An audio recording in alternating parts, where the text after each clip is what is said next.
Bonjour, je m'appelle Gilles Rossary-Langlais et vous écoutez Au monstre que nous sommes, le podcast d'humeur et d'opinion. L'IA, la voleuse d'âme.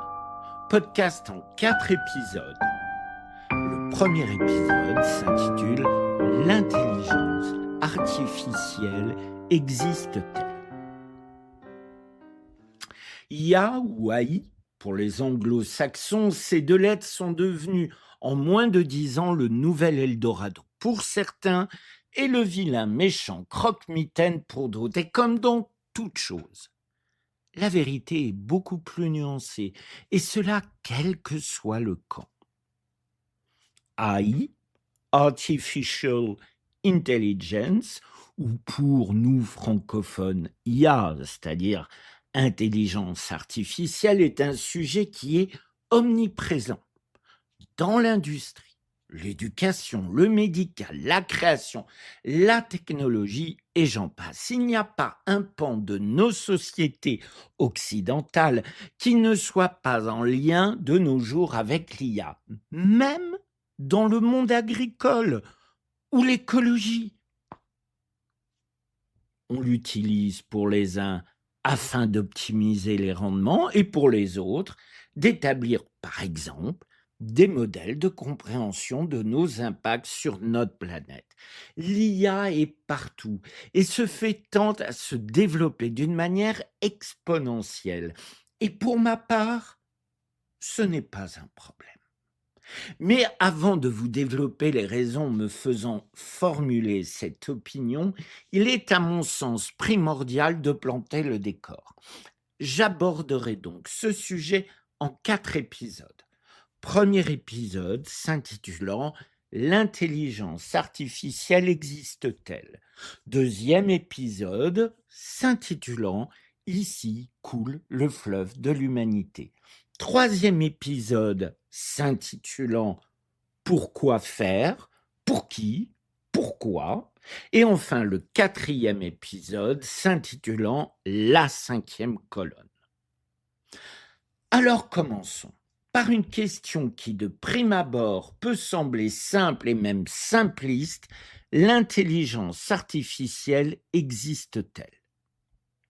Je me visualise ici avec amusement le flot de commentaires que je vais recevoir me traitant d'imbécile et je reste poli, considérant que de facto l'IA existe puisque, et j'en fais partie, nous l'utilisons. C'est d'ailleurs son emploi pour la confection d'une des vidéos servant de teaser ou bande-annonce, comme on disait auparavant, afin de faire connaître mon podcast qui a donné à une amie l'idée de me demander de traiter ce sujet loin des discours, soit techniques, soit proches du religieux. En effet, quand on écoute les différents camps donnant leur avis sur l'IA, on est soit dans le salut, soit dans la damnation. Rien que ça. Ce biais plaçant l'IA sur des champs qui lui sont impropres nous rend impossible une bonne vision de ce sujet et bien entendu les justes comportements à avoir. Car oui, il va falloir apprendre à vivre avec l'IA, vu qu'elle est parmi nous et n'a aucune raison de s'arrêter. Même si vous renaclez à utiliser les Gemini et au ChatGPT, vous interagissez déjà depuis plusieurs années avec des IA. On peut ici éclaircir un premier point de confusion, celle entre IA et algorithme. Et comprendre ceci est, à mon sens, édifiant et surtout un point pouvant nous permettre d'éviter des écueils. Je sais que certains vont hurler à la simplification dans mes propos à venir, voire aux inexactitudes. Mais l'important à mes yeux est qu'à la fin de mes podcasts, vous appréhendiez mieux certains sujets et surtout de vous offrir outils et armes pour ne plus être noyé sous des flots d'incompréhension et savoir comment agir et réagir.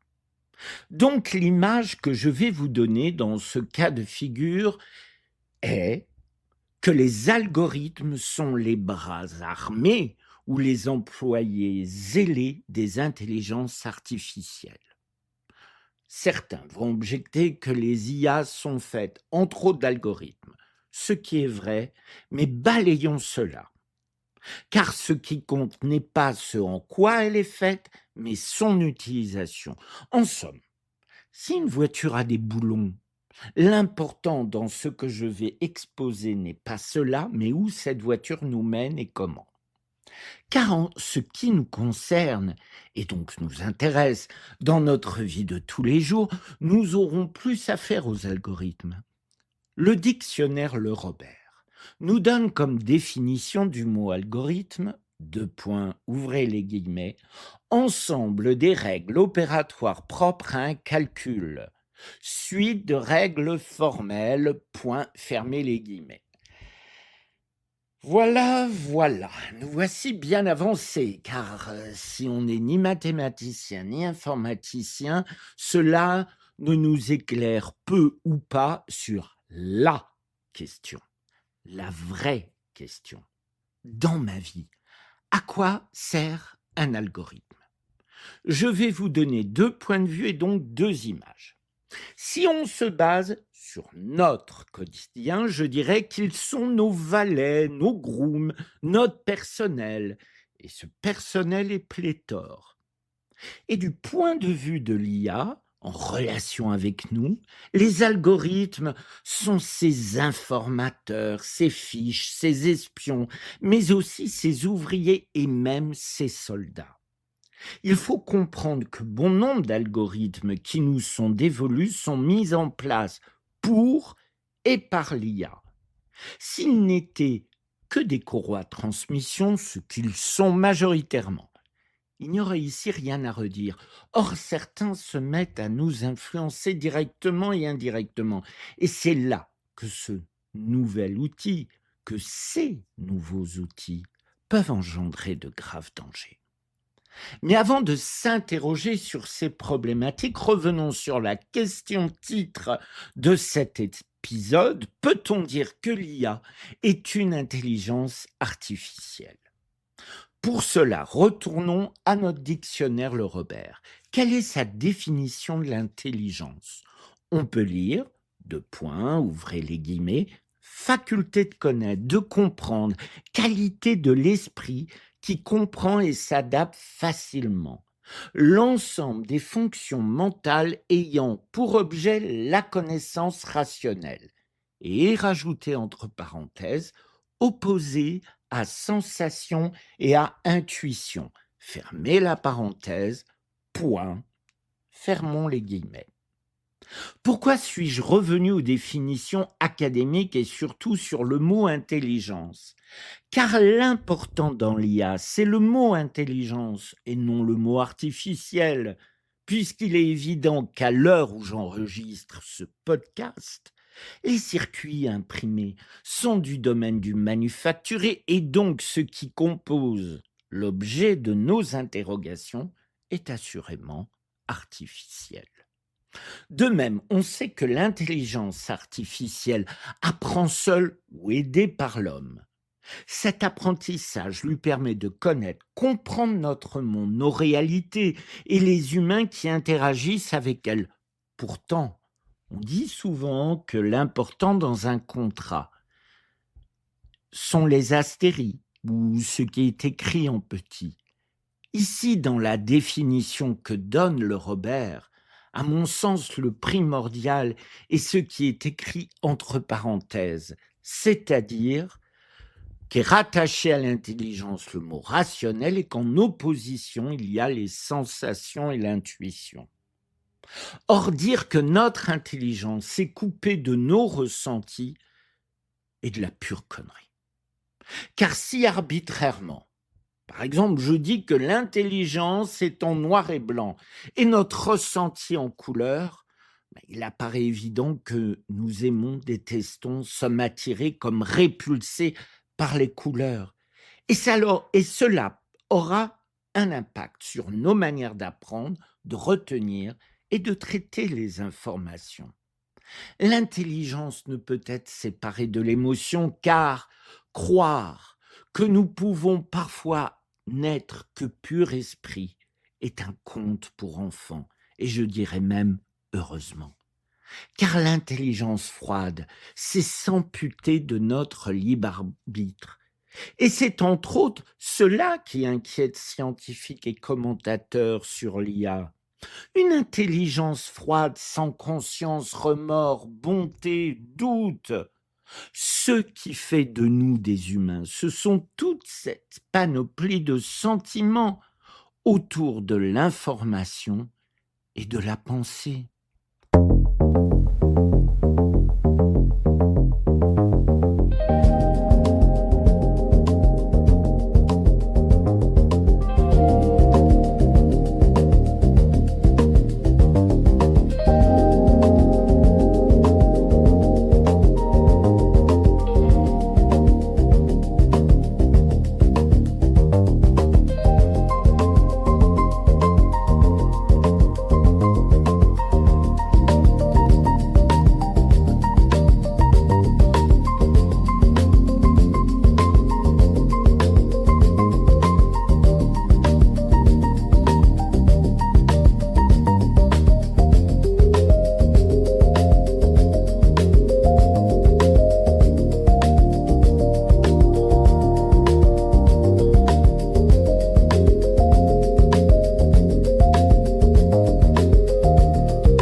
Or donc, si le doute est absent de l'IA, le mot intelligence peut-il être employé pour la qualifier, la définir? C'est là une vraie question. Descartes dans son discours de la méthode, nous dit cogito ergo sum. Je pense, donc je suis. Il offre un ensemble de points permettant une approche réellement intelligente, scientifique des choses de la vie. Et le doute en est un des points cardinaux. Oui, les IA apprennent et, c'est évident, de manière beaucoup plus rapide que n'importe quel humain sur cette planète. Mais cela les rend-elles pour autant intelligentes? Par exemple, parlons ici d'une seule IA avec qui nous interagirions, car là aussi, nous nous méprenons. Il n'y a pas une, mais des IA et souvent d'entreprises concurrentes. Donc, quand nous échangeons avec elles, ne nous retrouvons-nous pas plutôt face à un miroir? Lorsque nous conversons avec elles, ce sont bien ces algorithmes à elles qui interviennent. Par ces outils, au fil de nos diverses interconnexions avec le monde numérique, elle apprend à nous connaître. Elle saura répondre à toutes nos questions en les anticipant, même à force d'interagir avec nous. Mais elle, se connaît-elle? En dehors d'accumuler du savoir, ces algorithmes lui offrent-ils plus que les définitions livresques d'un monde qui lui est au final très extérieur, puisqu'elle n'est pas incarnée et que ses sens se limitent à moins de 50% des nôtres? Elle possède la vue via nos caméras et l'ouïe via nos micros, mais qu'une partie infime de l'expérience du toucher, et je ne parle pas de l'odorat et du goût. Elle n'aura vécu que peu de frustration, ni l'humiliation, la joie, le plaisir, et tout le reste qui fait de nous des animaux sensibles. L'IA est pour le moment connaissance et non intelligence. Notre rapport à elle est donc biaisé par le nom qu'on lui a donné. Elle est à ce jour un puits, que dis-je, un trou noir qui dévore toutes les connaissances du monde. Connaissances cruciales, comme fut-il. Les seules limites de sa voracité sont les serveurs qui stockent ces données. Pourtant, savoir cela n'est pas qu'informatif, c'est aussi performatif, car il faut aussi comprendre que ces ouvriers zélés que sont les algorithmes, qu'elles disposent sur nous et autour de nous, deviennent des chevaux de Troie. Ils ne sont plus là uniquement pour comprendre. Dorénavant, ils ont la capacité de nous changer. Rien que cela, allez-vous me dire. Car oui, l'impensable est à l'œuvre. On panique sur ce que l'IA pourrait devenir à l'avenir et à l'avenir nous retirer. On tremble dans les chaumières de l'avènement de robots ou drones tueurs à la manière de Terminator, et j'oublie encore un nombre incalculable de peurs liées à l'évocation de l'IA. À force de jouer à se faire peur, on laisse le vrai problème, qui lui n'est pas futuriste mais bien actuel, agir sur nous et notre société. Les fameux algorithmes nous enfermant dans des boucles qui nous coupent de toute altérité. En gros, plus on avance, plus chaque individu sur cette planète ne se confronte plus, mais s'entoure que de ce qu'il connaît déjà, qu'il ou elle valide. Et tout le reste n'est qu'ennemi et barbarie. En 10 ans, l'humanité a reculé de 5000 ans. Nous voici à l'aube des créations des nouvelles cités de l'humanité. Nous ne faisons plus acte de civilisation sur les mêmes lois tabous qu'avant. Oui, les algorithmes que les IA nous ont accolés détruisent le pacte faisant de nous humanité. Mais la faute ne vient ni des IA ou de leurs armées zélées, mais bien de leurs fondateurs. Vous remarquerez que je ne dis pas créateurs, car les scientifiques ne sont pas ici les vrais responsables, mais bien ceux qui paient les recherches, leur développement et pour finir leur application. Ces géants de la tech ont leur vision, elles sont différentes, de l'avenir, et ils les mettent en œuvre. Il ne faut pas bêtement les condamner, car finalement nous sommes tous aussi responsables de cette situation. Il faut comprendre, connaître et enfin décider la vision que nous voulons porter. Pour faire simple, non, les GAFAM ne sont pas un monolithe, mais une constellation. Il y a des philosophies que nous rejetons et d'autres qui sont nôtres. Et de manière raciste, c'est considérer aussi que le monde sera finalement dirigé par des entités occidentales, donc blanches, donc comme nous. Il y a bien ce genre de biais qui sont aussi à l'œuvre, car un monde dirigé par les GAFAM est un monde où nous aurions une place privilégiée. Vous savez, le bon vieux privilège blanc. Alors, sacrifier un peu de nos libertés, si cela permet à nous, entre guillemets, les bons gros blancs dont je fais partie, si cela nous permet de surnager, oh, ce n'est pas si cher payé. Or, et heureusement, l'avènement de l'Asie, de l'Amérique du Sud, de l'Afrique vont chambouler tout cela. Et ne doutez pas une seconde que cette saloperie de privilèges blancs que je vais traiter dans le prochain podcast va devenir un boulet d'ici une génération. C'est donc à nous de porter les utopies convergentes et émancipatrices avec nos espérances. Car non, ni les algorithmes, ni les IA vont disparaître. Mais alors nous, dans tout cela, c'est ce que nous aborderons dans notre prochain rendez-vous qui s'intitulera « Ici coule le fleuve de l'humanité ». Je m'appelle Gilles Rossary-Langlais et vous venez d'écouter « L'intelligence artificielle existe-t-elle ?» Premier épisode de l'IA, la voleuse d'âme. Podcast en 4 parties. Au monstre que nous sommes, le podcast d'humeur et d'opinion. Tous mes remerciements à vous qui écoutez mes podcasts et n'oubliez pas de les partager, liker et parlez-en autour de vous.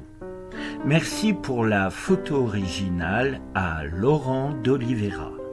Montage photo sur le logiciel Imagen, création des vidéos des teasers VO3, musique, composition et interprétation Ndong, Au monstre que nous sommes, un podcast écrit par Gilles Rossary-Langlais.